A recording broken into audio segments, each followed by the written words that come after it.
Hello. Good evening. Hello. I'm Anthony Dunford, and I'm here with my guest, Judi Daykin. I first came to the UK Crime Book Club in an author chat as the guest of Wendy Turbin, who Judi also knows. And Judi did, in fact, do the audiobook for Wendy's novel Sleeping Dogs, so we might come on to that a bit later. But this time it's my turn to invite Judi, who I've known for about 7 years now. We're going to talk about her books and my books and a few other things along the way. So, Judi, should we start with you? Do you want to introduce yourself and your books and what sort of thing? Yeah, lovely. Okay, well, I'm Judi Daykin, and I'm the author of the D.S. Sarah Hurst series of novels. I'll hold the last one up in case people can... No, I'm going the wrong way. There we go. That's the last one. Came out last year. They're police procedurals set in North Norfolk, which is where I live and have for many years. And they reflect my interest in the area and things that I've done in my life, like theatre and art history and things like that as well. So they're quite gritty and but basically there's a crime that gets solved. Almost always the guilty get caught, not quite. And the series is continuing this year. There'll be a new book this year as well. And that'll be your 6th, is that right? 6, yeah. Number 6, yeah. That's the 6th in about 3 years or something. Yeah, 3.5, something like that, yeah.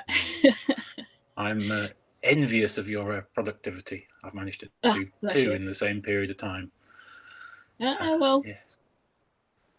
So tell us about your books, Anthony. Your turn. Go on. Go ahead. I was reading the chat. So yes, hello, Antony Dunford. I've written 2 books, Born the Same and Hunted. I have them kicking around somewhere. Here we go. They're both, if you can see from the covers, set in Africa. Hunted is set in Kenya, Malawi, South Africa, and Born the Same is set in the Democratic Republic of the Congo. They both deal with the sort of eco-thrillers, action-adventure, looking at poaching and the impact of man on the environment, really, but they follow a central character called Jane Haven, who is one of the rangers guarding animals, and she has to solve a mystery in one, and in the other one it's a little bit different. That one's got a very different protagonist, with Jane there as one of the supporting characters. That's Born the Same. And yes, they're I say all that, and there's armies, and there's rangers, and there's armed people, and there's shooting, and there's wild animals, and there's lions, and not tigers, but snakes, and yet very angry elephants. I seem to remember. Yeah. But compared to the Norfolk of your books, Africa feels quite safe, because you do tend towards the gritty in your books. It's quite dark. You're not exactly cozy. Is there a reason for that? Is that a deliberate choice? You enjoy that sort of thing more? Yeah, I don't know that it was a deliberate choice. I have wondered myself, as I've sort of got further into things, why it kind of went that way. And for those who are listening that don't know, Antony and I met when we did the MA in creative writing at the University of East Anglia, and we specialised on the crime fiction course. We did that together. And when I went on the course, I think I thoroughly expected to be doing sort of Miss Marple, village cozies. I just had that feeling that was going to be the direction I took. And then completely to my surprise, I discovered that I had this deeply sort of gothic sort of sensibility hidden in the back of the old hindbrain somewhere, probably from watching too many horror films over the years. And and it started to become very gritty, what I would consider much more realistic. If somebody gets shot, they get shot, and you get the blood spatters, and you get the you know, the in hospital or the not in hospital, depending on whether they're goodies or baddies or whatever it might be. So yeah, it just kind of went that way. At first, I think I thought I would write not exactly Thursday Murder Club, but you know, kind of private investigator type, accidental detective, if you like. But it very rapidly became apparent that actually what I watched on television and what I read at home was primarily police procedurals, and that was going to be what I actually really knew and was attracted to writing. So that's kind of how it really evolved. I didn't I didn't go in intending to write police procedurals, but once you've started down a path, it sort of opens up all kinds of possibilities. One of the things I really like about your books is the way that you mix the police procedure up with other points of view. I think every single one of yours has got 3 points of view. One is always That's your correct. Sarah, your police detective, and the other two are varied. There is 1 or 2 characters who come back in more than one book, but sometimes one of them's a criminal, sometimes one of them's a victim, sometimes one of them is just a sort of passerby, and so you get 3 distinct flavours in each book, which works very well. It's you're not completely police procedural, you're not completely criminal, you have a little bit of everything, which I think always you never quite know what's coming next, which is ideal in a book. Yeah, I hope so. It's actually technically it makes it quite interesting when I'm writing. You know, you have to keep on top of how often you've seen a character and who's seen what, because sometimes a character can have seen something that the police don't know about, and then they have to dig it up. They have to, sometimes literally.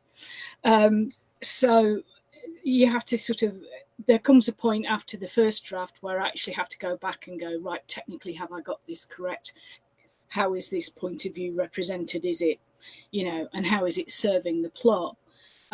That again, that came out of just wanting to do something that was a little bit different to a one point of view police procedural, which I know a lot of people are very keen on. But I quite like to have other stories going on in the background, and hope that the reader trusts me enough to know that I haven't mentioned it for no good reason, that they are going to come together. There's going to be a reason why these points of view and people are all there. And the other technical thing I do is every time I change a point of view, I change a chapter. So my chapters are very short and sharp, and there's lots of them. So, and each time you go into a new chapter, I try to make it obvious whose eyes you're looking through now. So that I find that technically works very well for me, but although it can get very complicated. So, I mean, what about what about your book? Mine are not quite as. I mean, there is a variation. I do have different points of view, but in Born the Same, there's only 2. The second one surprises a little bit because it doesn't start until just over halfway through the book.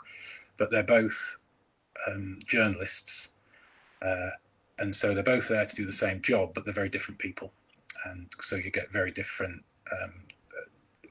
You see through 2 very different pairs of eyes, and so you experience things very differently. And in Hunted, I think there's a couple more. I do something similar, where the first half is one character, and then the second half I split it into 2 or possibly 3 others, just so that you can see some things that you wouldn't otherwise see. I mean, it's one of the great constraints of a single point of view is you can only see what they see, and you have to make these choices when putting the story to how you can reveal things to the reader without getting too frustrated because they can't see anything, but without going completely omniscient, which I think also has its strengths and weaknesses too.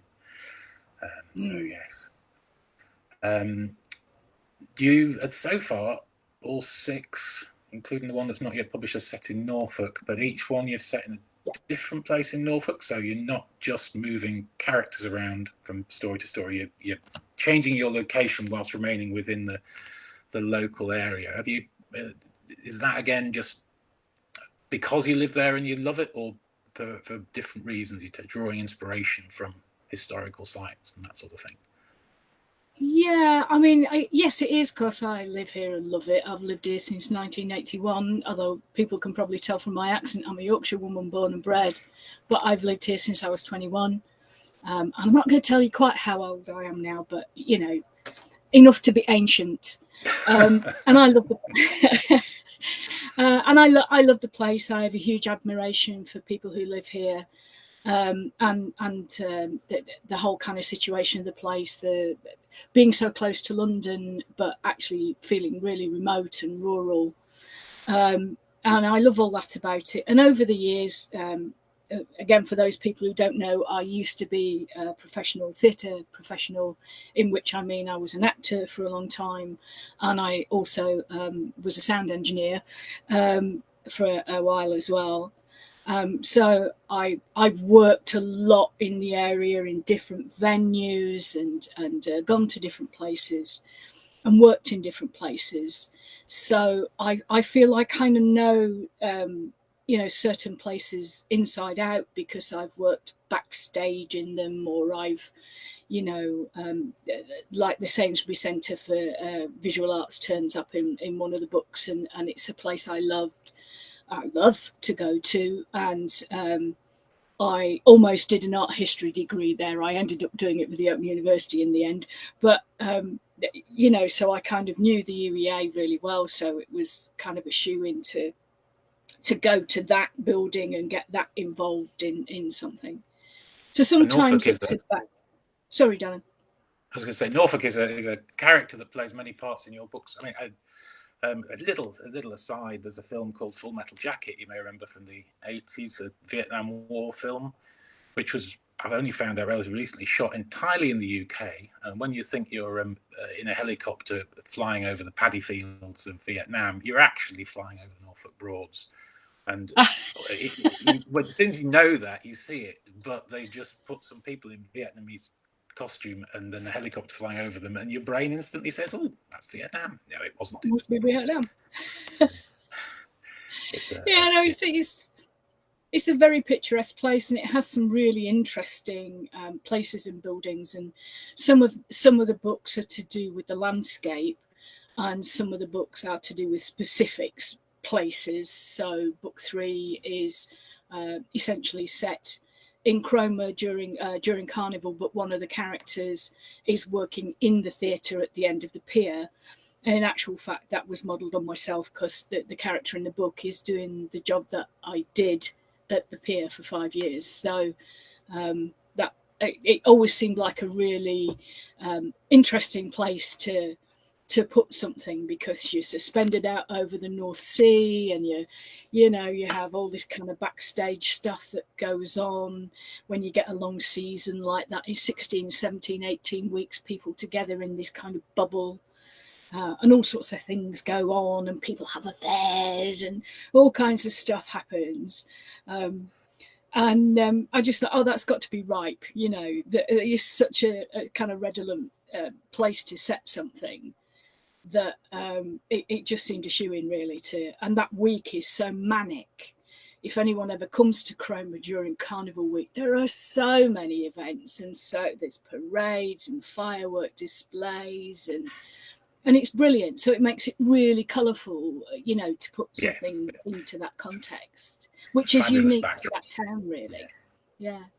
Though you do, in a couple of them, have one character in London, so you do leave Norfolk occasionally. Have you thought about possibly bringing Yorkshire in and going home for a little bit, or is that sort of too tricky? I haven't, but now that you mention it, that's possible, isn't it? Yeah, send her on a holiday to Harrogate or something. or a crime festival, perhaps. Crime festival, even. Yeah. You never know. But if Norfolk's my place, if you like, where it's integral to The stories really is the landscape and the people of Norfolk. I mean, yours is Africa. You know, I mean, how did that come about? Well, the reason for Africa is because it's about rhinos, and that's where the rhinos are. I mean, I know there are rhinos in Asia as well, but the thing that inspired me to write Hunted in the first instance was a Douglas Adams book called Last Chance to See, which he wrote in 1988 or something, with a biologist called Mark Carwadine. And it was Mark Carwadine's idea that they went around the world to look at species that were on the brink of extinction, and just to try and raise awareness to help any sort of attempts to save them. And after Douglas Adams had died, I think it was the 20th anniversary of the book, Stephen Fry and Mark Carwadine went back, Stephen Fry taking Douglas Adams's place, to all the places they'd been to in the first way around to see how the animals were doing. And there were 2 or 3 of the original 10 that they didn't go and see. One because they were completely extinct, that was the Yangtze River dolphin. One because they couldn't get there, and that was the northern white rhino. And the northern white rhino, the last ones known in the wild, which Douglas Adams had seen with Mark Carwadine, had been in Garamba National Park, which is the focus of my second book, which is chronologically set earlier than the first one. And then by the time Stephen Fry went back with Mark Carwadine, the only surviving northern white rhinos lived in Kenya. They were zoo-born. They'd been born in the Czech Republic, or Czechia, and they'd been shipped to Old Pajeta near Nanyuki in Kenya to try and get them to breed, to try and save the species, which didn't work out. There were 4 taken back, and there's only 2 left, and they're both female. But rhinos were in Africa, so the book about the last ones in the wild had to be in the Democratic Republic of the Congo, because that's where they were, and the ones about protecting the last surviving ones had to be in Kenya, because that's where they were. I did change some of the locations, so I mean, I picked Old Pajeta is where they are. I created a different conservancy. I changed its name. I fiddled with its local geography a little bit to suit the story and that sort of thing. But largely speaking, it's hopefully very true to the local place. And Democratic Republic of the Congo, similar thing. There's a phenomenal book written by Kes Hillman Smith, who was a conservationist who lived in the national park for 20 years trying to save the rhinos, and was fled when it became too dangerous because of the number of different warring factions around that national park coming in from South Sudan and Central African Republic and Uganda and elsewhere in DRC. So I kept, using her book, I kept a lot of the geography exactly as it was, but I changed a few little bits, like they land in an airport quite early on, and the actual airport is far more, it's not cut out of the jungle as much as I make out, just for the setting and the scene. But yeah, Africa, because of that's where the rhinos were. And yeah, though now that there's 2, the next ones won't necessarily have rhinos in. I had the idea of looking at a different species each novel. So rhinos, as elephants in both the first 2. I wanted to look at vultures because they're a much misunderstood, very lovely bird type, and they're under threat of extinction but they get threatened by poachers of elephants and rhinos who poison carcasses. The vultures land on the carcasses, eat the poisoned meat, and die, because the kettling vultures act as there's poachers in the area alarm system for the rangers, so the poachers start killing. So it's all that sort of stuff. Where the animals are, the story has to be. Unless I go back in time, because one thing I did discover was that in Ingleborough Caves, which is only about 25 miles from where I'm sitting right now, there were the bones of woolly rhino that were wandering the hills of Yorkshire only 25, 30,000 years ago. So I need a time machine and I could go and look at local rhino. You have to get Doctor Who to help you. Yes, something like that. Give you a ride.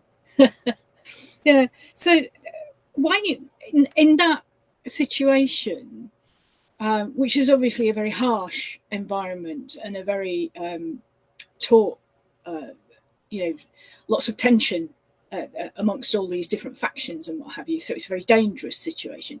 Why did you want a female protagonist for that? That Seems like a brave was choice in that context. it was it was because I read an article on BBC website about the Jägertruppen, and I'd been thinking I needed some sort of highly trained protagonist because it's such a dangerous situation. And the Jägertruppen is the world's first all-female special forces unit, part of the Norwegian Army.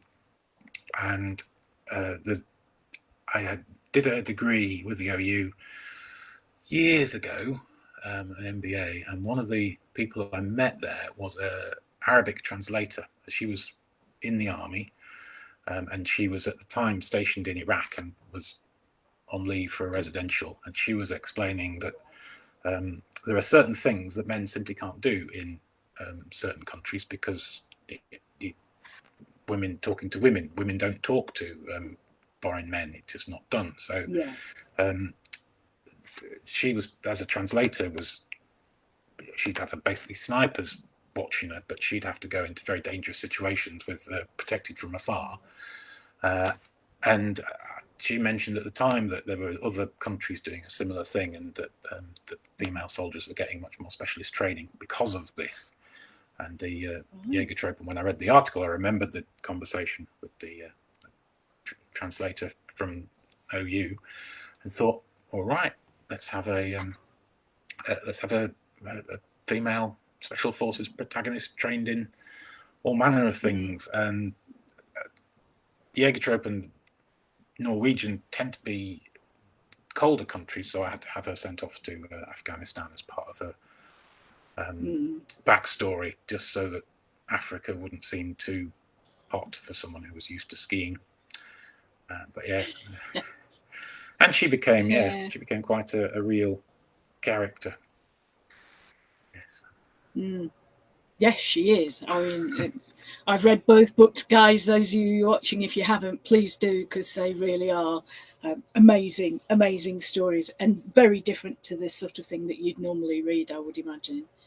So yeah, it's interesting you mention about having to move things around a little bit, geographically, if you like, to fit into the storyline, because that's a question that sometimes gets raised, isn't it? And in particular for someone like me, who's if I'm describing the middle of Norwich, lots and lots and lots of people will know what the middle of Norwich looks like if they've been on holiday or if they live there or whatever. So it becomes interesting whether you use things like real street names, for example. It can be a bit conflicting. And I feel it's even more so out in the rural areas. If you use real villages and you pinpoint that cottage at the end of Haysborough Lane or whatever it is, that you hope that no one's actually going to go around there and kind of knock on the door and go, do you know someone set a book in your house? Do you know that? Yes. And it's kind of like, no.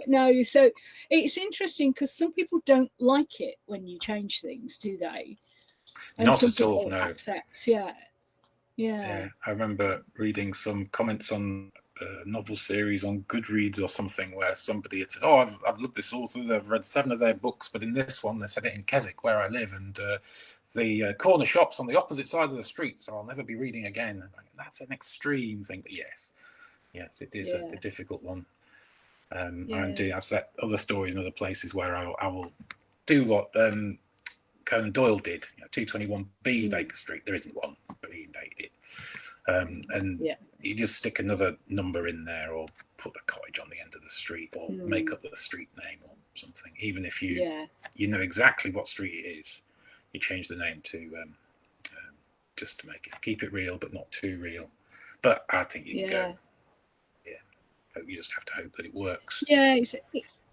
It's interesting because when you use, again, because I use specific buildings, because some of them are quite famous, like the Sainsbury's Centre, my description of the ground floor of the Sainsbury's Centre, which you and I know very well from having lunch in there and all the rest of it when we were on the course, that is as accurate as I could possibly make it. But what goes on downstairs, I've no idea if the things that I put in the private area downstairs actually exist or not. They were just convenient for the story. And it was just something I had to invent. I mean, I know there are private offices down there, but I've no idea what they do in them. So yeah, Yes, it's a fine line. Yeah, yeah. Make your choices. Yeah. It's. I mean, it is interesting. The next one, the one that's coming out, I've got coming in May. I think it'll be. I've set around Houghton and the Broads. And again, I've kind of slightly muddied the geographic waters. So although the descriptions are real and the route the river follows, it does involve a bird reserve that doesn't in fact exist. I've just kind of added it. So, it's kind of, there'll be somebody going, I tried to go to Parsons Fen Bird Reserve and I couldn't find it. No, because it's only, it's just in my bunts, really. So, yeah, and I don't want people to be offended, if I say this crazy person lived in this house in this street in Sheringham. I don't want the person who lives there to be upset about it. No, because you just never know. Oh yeah. I'm just checking. It's down interesting. I was going to ask you about, because that sort of I think leads quite neatly onto a sense of place. And how do you, in many ways it's easy for me to invoke a sense of place because I live here. So if I want to add something, I can just jump in the car and drive around there and have a look and go, yeah, there, this time of year there'd be mayflies and whatever it is. But in Africa, that's very different, isn't it? Because I assume, have you been to all these places, particularly given how dangerous some of them are? No, I have not. And that's an interesting idea because somebody on James Noxty's book club, and I listened to it possibly 20 years ago, and I can't remember her name. She's an Australian novelist who moved to Tokyo, I think, and she'd written a book that was set in Singapore, Beijing, and Tokyo, 3 or 4 places in Asia, of which the only one she'd been to was Tokyo. And she submitted the book for publication, and it was accepted by an agent and accepted by a publisher. And the editor's comments back were, the sense of place in this novel is fantastic in all the places except Tokyo. So we think you should go there so that you can just improve it. And she said, I live there. I've never been to the other 3. And she talked through it with her editor and agent. And what they concluded was that because she lived in Tokyo, she was just not bothering to describe Tokyo because she didn't see it anymore because it was right there. Whereas the other places, she was describing the things that made those places them in the popular imagination. So she was describing the towers and the great ship thing in Singapore over the harbour and all that sort of stuff. And I think I took something from that when I was trying to create places in Africa. It's describe the things that are going to be different to the people who are reading, and majority who are reading the UK and Australia. So describe the African things, and to get to those, a lot of the time it was YouTube, people's holiday videos, wandering around. You get the sounds, you get what you see. You can't get the smells. To get the smells, you have to go to the nearest zoo. So I spent a day as a rhino keeper at Knowsley Safari Park, being shown around by a very lovely chap called John. And we fed rhinos out of our hands and all that sort of stuff, and did the drive around and checked all the other antelope and things, and assemble it from whatever you can find, but make it as it's been described.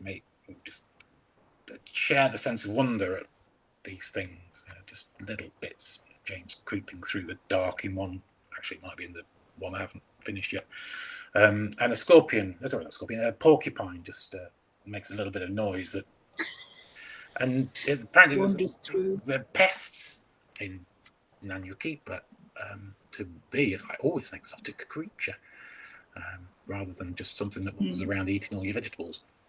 So, yeah. It is. It's Yeah, I mean, research is an interesting question, isn't it? Well, I tell you what, Anthony, we're getting some really interesting questions coming up on the feed. I don't know I if you can can see see there's that. certainly some abuse for somebody who's showing off for being in New Zealand eating their breakfast. I can't imagine who that might be. Yes, indeed. I can't imagine. Yeah, it could just be another member of our criminal gang. That would be Louise Mangos. But Many books out. She's I should imagine it is, yeah. We've been actually really, really lucky that the year that we were in, there was 11 of us doing the course that we were together with. And apart from a couple of people who have kind of drifted away, the rest of us have stayed in touch, and we meet each other regularly, and we support each other and help each other with editing our books and with ideas. And we've been really lucky to have a support group like that, which certainly for me has made a huge difference to the work that I do. So sometimes people say to me, is it necessary to have done one of these creative writing courses to write? And I'd say no, that plenty of people can manage without. But for me, certainly, not only did I get a lot of technical help and confidence out of doing the course, but I also got this wonderful group of supportive friends who helped me, keep me going in the dark times when you can't work things out. No matter what we do, we can't get rid of them, can we? We can't, darling. No. We're next to be seen getting drunk together at Crime Fest in Bristol in May. So do come along and share a glass of Prosecco with us if you're there, guys. That would be lovely. There's 5 or 6 of us going to that one, isn't there? Yeah. I think so, yeah. But yeah, absolutely right. I mean, in terms of writing, if you want to learn to write, all you do is read and then write. And the more writing you do, the better you get. And the more reading you do, the more you can work out. But having a group of people who are prepared to read what you've written and go, that works, that doesn't, I really like that, I don't like that, have you tried this? It's invaluable. It takes, you've got to establish the right tone. I mean, you start off by going, oh, that's all terrible. No, throw it away. And that doesn't last very long. But it's everything before the but. I love it. Yeah. But. Yeah. No, it's been brilliant. Yeah. No, I think it's actually been it's certainly been a great asset to me. The writing's actually quite a lonely occupation, in the sense that I kind of sit here in my study, which you can probably see a bit of behind me, which is really the spare bedroom with my PC in it. And you kind of tap away, don't you? And you think, is this going right, or where's this going, or what am I doing with this? Oh no, this is nonsense and rubbish. And to have that resource to tap into is amazing. And it's been really important to me, because I was an actor and in theatre, which is a very collaborative process. So the process is as interesting as the product to me in theatre, not to everybody, but to me it is. And I love the rehearsal process and the kind of inventiveness of that. I wrote some of my own stuff as well as an actor. And having to learn to edit that and get that on stage in a kind of dynamic way that isn't just lots of words. So and all of that is a hugely collaborative process. And I thought, I wondered how I would get on in writing without that support. But the answer is, as we call ourselves, the Crime Gang 17, because we started our course in 2017. So that's been amazing. We do have a couple of questions that are related to that, do we? So, do you think your style has changed a lot since you're both students at UEA? What have you learned since then? I don't know. What do you think? Do you think your style's changed a lot? I'm not sure, because it depends on what I'm writing. I seem to be able to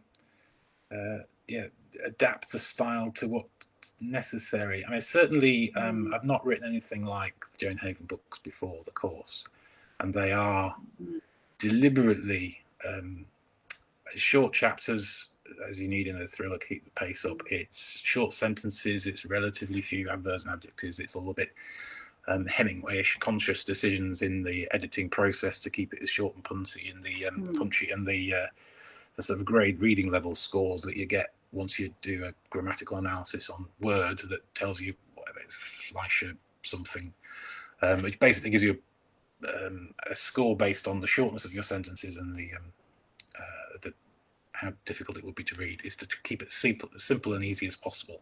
So for the Jane stuff, I definitely do that. But if I'm writing something a bit more historical fiction, or I'm also dabbling a bit in fantasy at the moment, those will be longer sentences, longer chapters, more descriptive. When in the African ones, you have to paint the scenery, but you have to paint it very quickly and move on to the action and keep going. Whereas in fantasy and historical fiction, I'm spending some time generating lives, and there are wasted words in terms of they're not all pushing the plot forward, they're establishing characters is plot is character, all that stuff. So yes, that's changed, but yeah, it's also, I suppose the other thing is got much better at writing long stuff. It's one of the things I struggled with was and the style of the plotting, pantsing style of stuff. Henry was always so you need a page. You need to plot your novel on a page before you start. And I struggled with that. I said, what's the point? Because by the line 2, I'll have gone over there and I've forgotten the rest of the thing. But we noticed. But with hindsight, and as I'm now getting to, it does, as you get more into a routine of writing, I think, certainly for me, having that plot on a page is quite useful, even if it is out of date by the end of the second day of writing.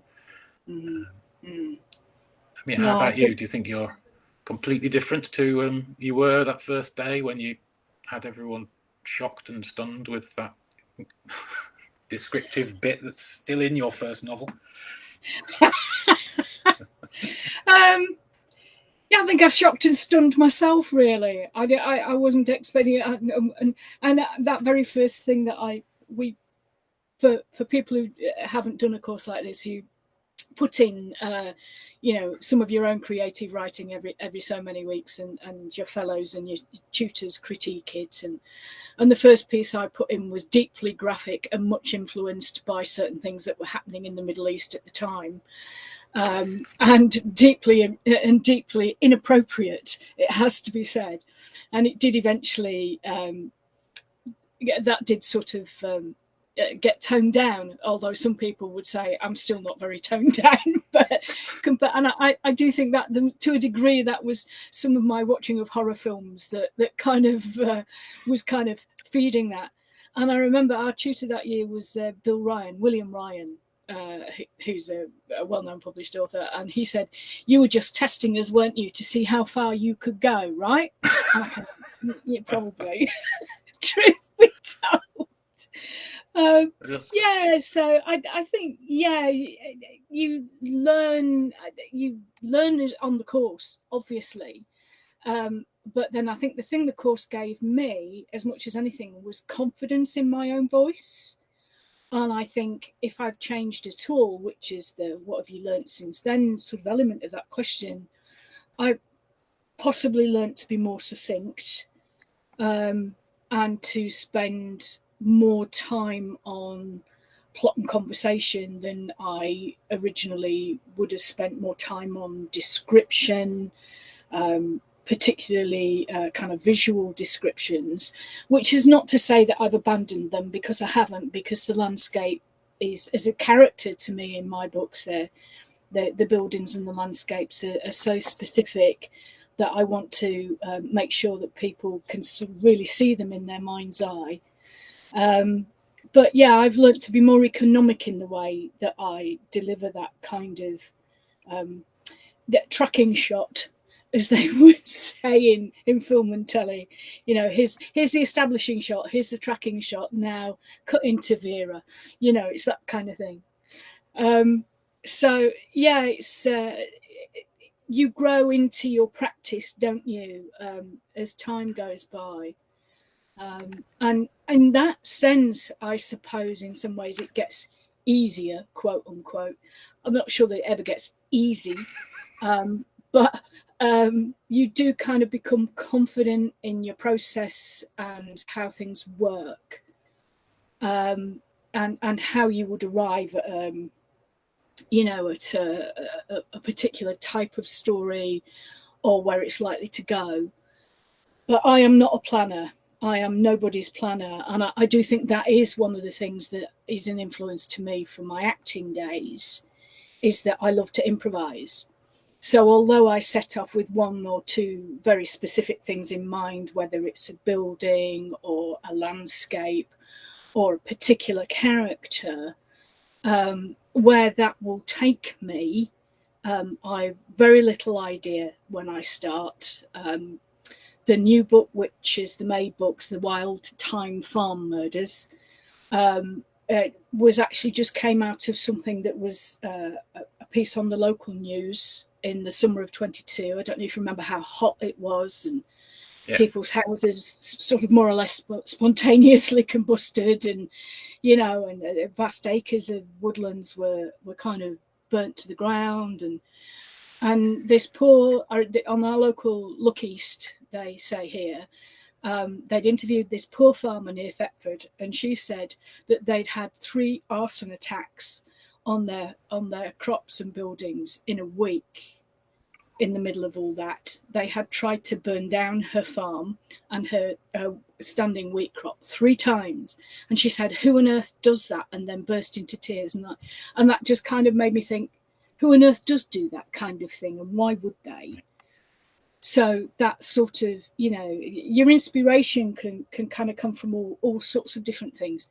So in book 6, the landscape is really important, and the farming community is really important, as opposed to being a particular building. And I think you learn how to deal with things like that. The deeper into your writing you get, you learn how to deliver that sort of thing, but in a more economic way. Just another quick look in the chat thing. So we've got Rebecca and Adrian on, who are Hobeck Books. They're my publishers. So hello. Louise is still in New England. And yes, you published one of your short stories, haven't they? The collection of short stories they did. How do you keep track of your characters? Notebook, whiteboard, folder, or spreadsheet, or something else? Well, what about you, Antony? Do you have a system for doing that? I have several. I can never remember which one I started. I've got. I use notes on my phone. So for one novel, I've got 30 odd different notes that are hundreds of words long in no particular order. So that's pretty useless for keeping track of characters, but they are all in there. What I have done in the past is, once I've finished the novel, I then go back through it, put it into a spreadsheet, each chapter, who's in it, what happens, and then go, oh my goodness, that's all over the place. I have occasionally done it the other way around. First, put a spreadsheet together, and then put the characters in and made sure that their arcs are all things. But the usual problem with me is I end up doing something different, and the spreadsheet is rapidly out of date. But it is all electronic now for novels for me. I did used to do everything in notebooks. I still put ideas in notebooks, but then I tend to put them type them up. And I've just now got 400 empty notebooks and lots of pens, because I can't stop buying them, even though I'm no longer using them. Stationery fetish, I have one of them. Yeah, I haven't used whiteboards, but I have done post-it notes on walls. To a post-it note for each chapter with a quick summary of what's on it, and then sort of put it in the order, particularly in dealing with different points of view and the speed at which things happen. I'm doing that at the moment with there's the unicorn hunters and so it's all 5 quite detailed character arcs that need to be interwoven in the right way so that the pace keeps going. And also so you don't lose the reader, because I've got 5 different points of view that don't actually come together, and it isn't obvious how they relate to each other for a little bit, so it needs to be delivered gently. How about you? Do you have a wall of post-it notes? Or no, I again, I think it's the acting thing. A lot of it's in my head, but I do have 2 things I do. I have a huge spreadsheet where I keep people's names and just half a dozen things, particularly about the meta novels. So the characters' relationships with one another, with their family, and so on. Because poor old Sarah has a slightly beleaguered love life, poor soul. So, so I have that because I do have a tendency to keep repeating the use of names for some reason in my first draft. So, when I'm starting a new book, every time I think of a name that would suit a character, I then have to check on my spreadsheet that I haven't used it before, and therefore confuse people thinking a character's coming back. Because I do bring characters back deliberately. Yes. Yeah. And then the other thing that I do is, and I'll hold this up. This is for people who are interested.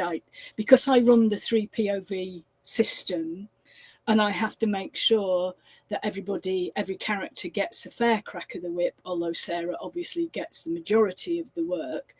I have a little.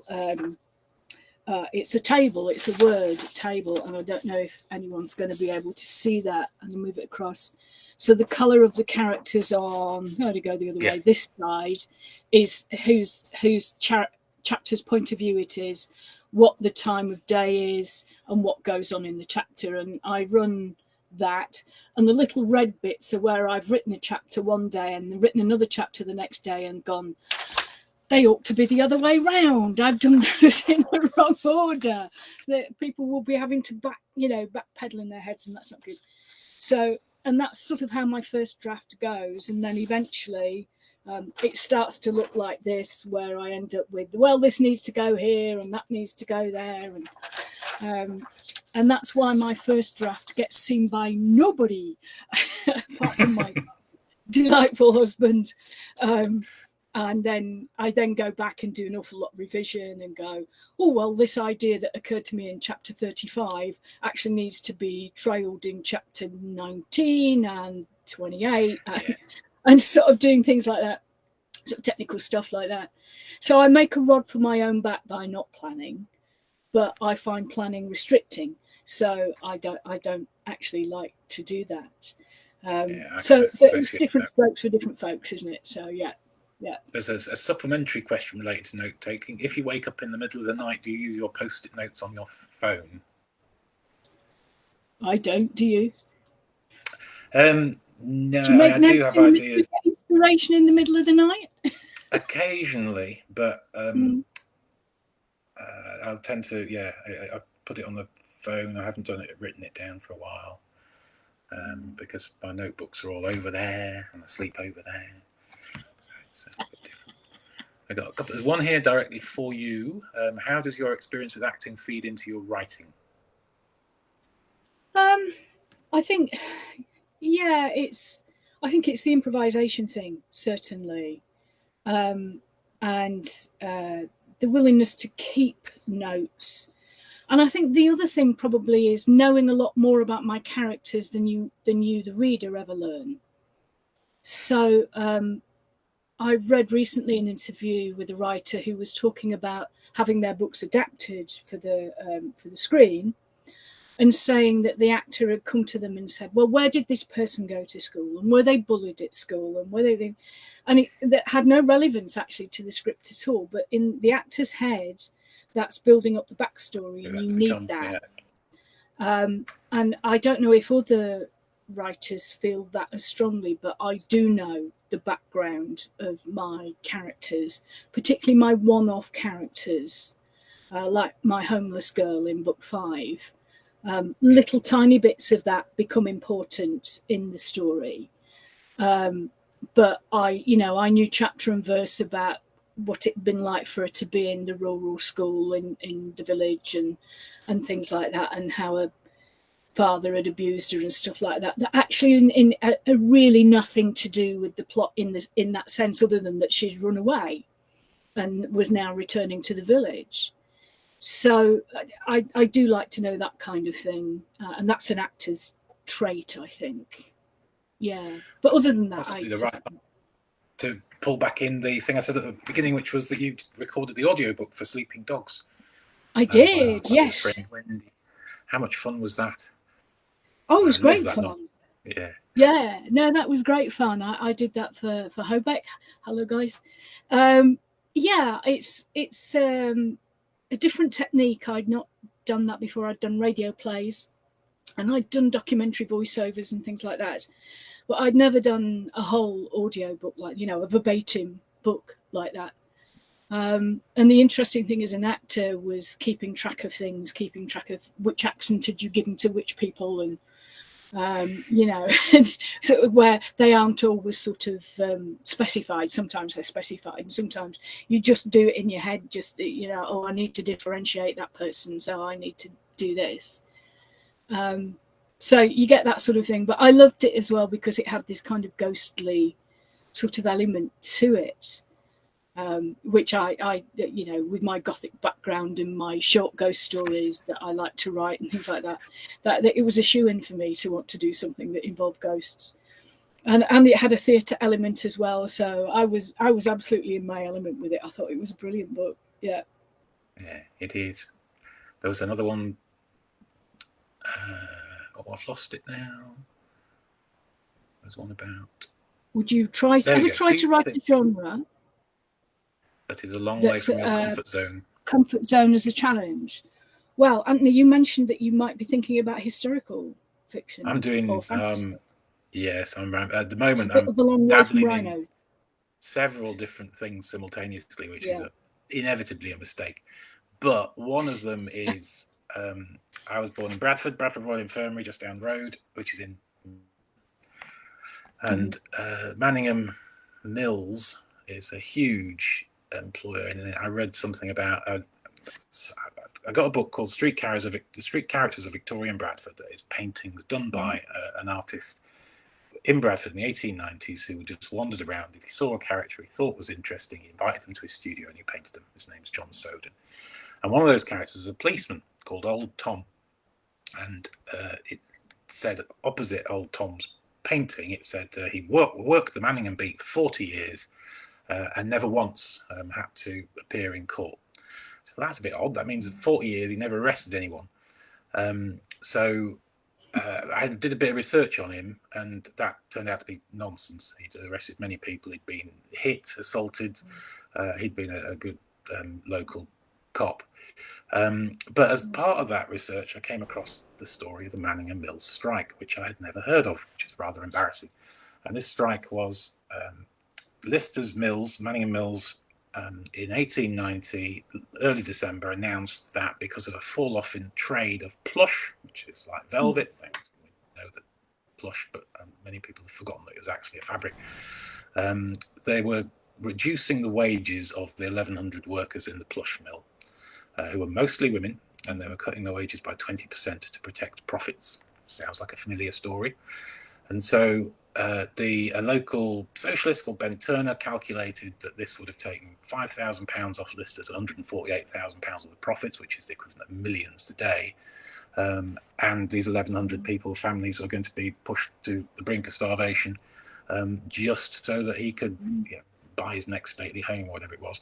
And so they went out on strike. The strike lasted for 4 months and eventually collapsed for various reasons. And the strike committee realised that they were not organised enough and they were never going to win a strike against the government unless they were the government. And so a couple of years later, they formed an organisation called the Independent Labour Party in Bradford that later changed its name to the Labour Party. And that's changed politics in the UK forever. So I'm writing something with that as a background at the moment, which is tragic, wonderful, horrible. I mean, it's just a million miles from where we are today in terms of health and welfare, and people's lives. So yeah, that's not comfort zone stuff. That's actually, the research has been quite horrific. Yeah. And for those who for those who are wondering about me, yes, I'm working on the next Sarah book, and for those who like it gothic, this one's going to involve a ghost of a monk. So that's what I'm working on at the moment. But I'm also working on a possible historical novel as well. So I think there's something about delving back into that dark area, isn't there? So yeah, that's amazing. It looks like we're coming to the end of our time. I think Samantha's trying to tell us we're getting to the end of our time, guys. So that's lovely. So have you got your books again, Anthony? You could just, you know, certainly do. Wave them around. Thank you so much, everyone, for by the way, that's it. Yeah, highly recommended. And that's the latest in mine. That's book 5 of the Sarah Murders Police Procedurals, book 6 out in the summer. And to all of those of you who have joined us, thank you ever so much for joining us. And if you're catching up with this on YouTube, thank you for listening to us. And I hope we've been sufficiently entertaining. And if not, you'll have to meet us at Crime Fest and we'll buy you a drink. So, so thanks ever so much, guys. And yeah, take care. Thanks for having us, Sam.